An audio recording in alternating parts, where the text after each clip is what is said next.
Pandemi COVID-19 telah berhasil memukul banyak sektor dan sendi perekonomian. Salah satu sektor yang cukup terdampak pandemi COVID-19 yakni sektor properti. Kebijakan pemerintah atas pemberlakuan PSBB juga dinilai sejumlah pihak memperparah kegiatan perekonomian karena banyak proyek pembangunan konstruksi juga ikut terhenti. Lalu bagaimanakah nasib sektor properti di tengah pandemi? Selengkapnya akan saya ulas dalam ambruknya sektor properti di Bumi Pertiwi. Ya, bisa kita lihat di sini memang industri properti tampaknya harus rela menunda kebangkitan pada tahun ini setelah mengalami kelesuan hebat sejak beberapa tahun belakangan. Adanya pandemi COVID-19 juga membuat industri properti tanah air terpukul hebat. Bahkan apabila merujuk pada data Indonesia Property Watch atau IPW, industri properti juga sudah anjlok 60% dibandingkan dengan tahun 2019 lalu. Selain itu juga apabila melihat tren penjualan yang dirilis oleh Bank Indonesia, bisa kita lihat di sini memang terjadi pertumbuhan yang negatif begitu hingga minus 43,19% dan ini juga dari berbagai tipe begitu, ada rumah tipe kecil, rumah tipe menengah, rumah tipe besar dan juga totalnya mencapai 43,19% begitu dari berbagai tipe ini secara year on year tren penjualan sektor properti. Nah, ini memang penurunan ini terjadi juga tak lain karena penjualan yang merosot tajam menyusul aktivitas masyarakat yang juga dibatasi oleh pembatasan PSBB di berbagai daerah di Indonesia. Lebih lanjut, data juga menunjukkan bahwa rata-rata pertumbuhan industri properti tiap tahunnya masih tumbuh berkisar 5% sebelum pandemi berkuasa. Namun juga untuk tahun ini sejumlah pakar, pengembang, pegiat bisnis properti menilai proyeksi pertumbuhan sektor properti akan tumbuh negatif. Mengingat pada kuartal pertama saja industri properti sudah cenderung lesu. Nah, ini juga selain itu berdasarkan survei dari IPW di pasar perumahan primer misalnya wilayah Jabodebek hingga Banten selama kuartal 1 2020 juga mengalami penurunan dengan besaran nilai rata-rata 50,1%. Penurunan tertinggi terjadi di wilayah Bekasi sebesar 56,0%, Bogor 55,3%, diikuti dengan Depok 50,9% dan wilayah lainnya. Adapun penurunan terendah juga terjadi di Cilegon sebesar 27,2%. Bukan hanya itu, penurunan tertinggi juga terjadi di segmen harga rumah di bawah 300 jutaan yang juga ikut turun begitu 62,5% secara Q2Q atau kuartal to kuartal atau sebesar 68,8% secara year on year. Padahal segmen residensial diharapkan dapat menjadi penopang penjualan ketika pasar apartemen dan subsektor lainnya menurun sangat tajam. Lalu apa sajakah faktor-faktor yang menyebabkan kelesuan di sektor properti? Bisa kita lihat di slide selanjutnya. Nah, di sini memang adanya kelesuan terhadap sektor properti bukanlah hal yang terjadi begitu saja. Beberapa faktor ataupun sentimen negatif juga turut mewarnai anjloknya industri properti apalagi di tengah pandemi COVID-19. Faktor yang pertama adalah adanya daya beli yang rendah dari masyarakat. Nah, di sini juga pengaruh daya beli yang rendah ini juga menyebabkan industri properti tak mampu tumbuh tinggi. Rendahnya daya beli masyarakat membuat penjualan properti juga lesu. Pasalnya uang masyarakat juga habis untuk memenuhi kebutuhan hidup yang terus meningkat di tengah pandemi. Sedangkan memang peningkatan penghasilan juga tak seberapa begitu dan cenderung tak seimbang. Lebih lanjut di masa sulit seperti saat ini, uang bulanan masyarakat juga harus terbagi dengan kebutuhan lain dan minim sekali untuk dialokasikan untuk membeli rumah di tengah pandemi COVID-19 ini. Namun di sini juga tidak berlaku begitu ya untuk orang-orang yang mempunyai uang lebih. Justru ini momentum mereka dalam mendapatkan rumah murah begitu sebagai investasi mereka. Lalu faktor selanjutnya adalah suku bunga KPR. Nah, di sini memang bila kita merujuk pada data, di sini memang terlihat suku bunga KPR sudah cukup rendah begitu ya di angka 8,92% di Maret 2020.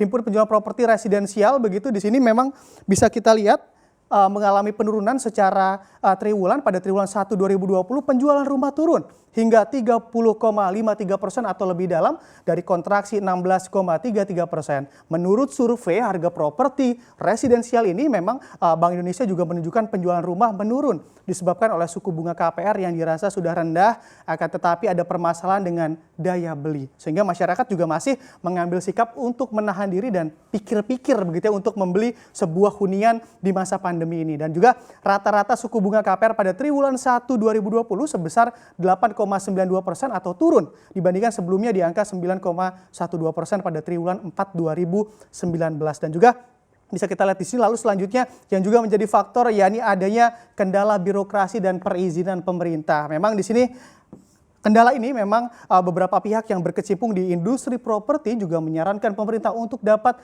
menyediakan pelayanan daring atau online agar izin juga tetap bisa berjalan walau dalam masa krisis akibat pandemi. Dengan adanya pembatasan dan segala macam protokol kesehatan, banyak juga gitu kantor pemerintah yang kurang maksimal dalam memberikan pelayanan perizinan di industri properti. Dan hal ini juga seraya dengan terhambatnya pemasaran properti akibat adanya pembatasan social distancing yang mayoritas transaksinya memang dialihkan pada transaksi daring ataupun online.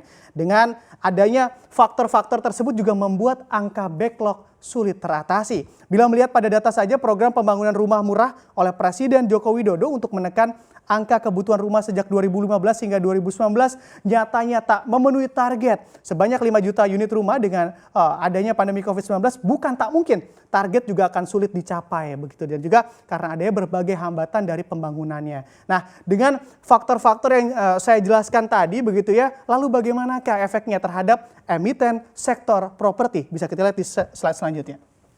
Nah, di sini memang kita mulai dari emiten BSDE, Bumi Serpong Damai Tbk, begitu yang mempublikasikan memang bahwa pihaknya masih mematok target pendapatan pra penjualan sebesar 7,2 triliun rupiah di sini dalam mengantisipasi situasi pasar yang memang masih tak menentu begitu ya akibat pandemi, dan juga BSD juga akan lebih berfokus pada hunian untuk segmen menengah saja walaupun pada sebelumnya juga sampai segmen menengah atas. Adapun kinerja BSD pada kuartal 1 2020 tercatat mengalami penurunan dilihat dari marketing sales yang hanya mampu meraup 1,79 triliun saja dan meleset jauh dari target sebesar 7,2 triliun rupiah. Padahal pada tahun 2019 lalu BSDE mampu melampaui target marketing sales yang ditetapkan sebesar 6,2 triliun rupiah, yakni sebesar 6,50 triliun rupiah. Lalu selanjutnya juga ada emiten masih di sektor properti yaitu CTRA ataupun Ciputra. Di sini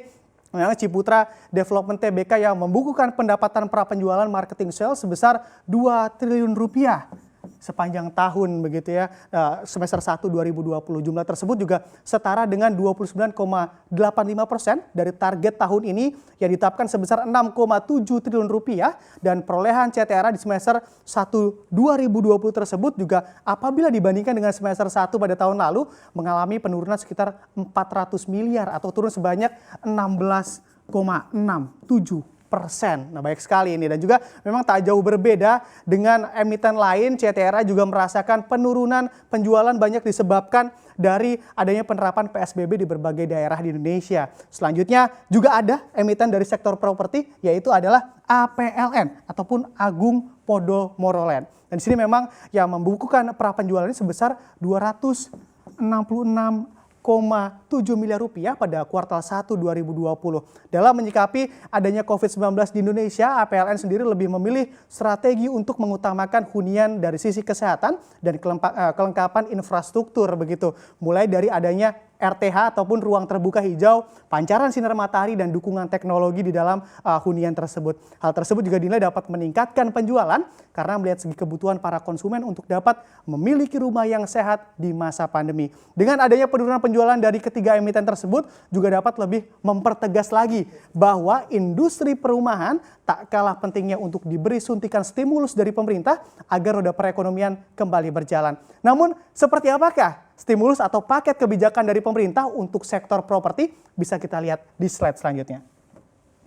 Nah, di sini stimulus pertama yang diberikan oleh pemerintah untuk sektor properti di masa pandemi ini adanya insentif perumahan begitu sebesar 1,5 triliun dari pemerintah. Nah, memang dari nominal 1,5 triliun tersebut dibagi ke dalam dua bentuk subsidi, yaitu 800 miliar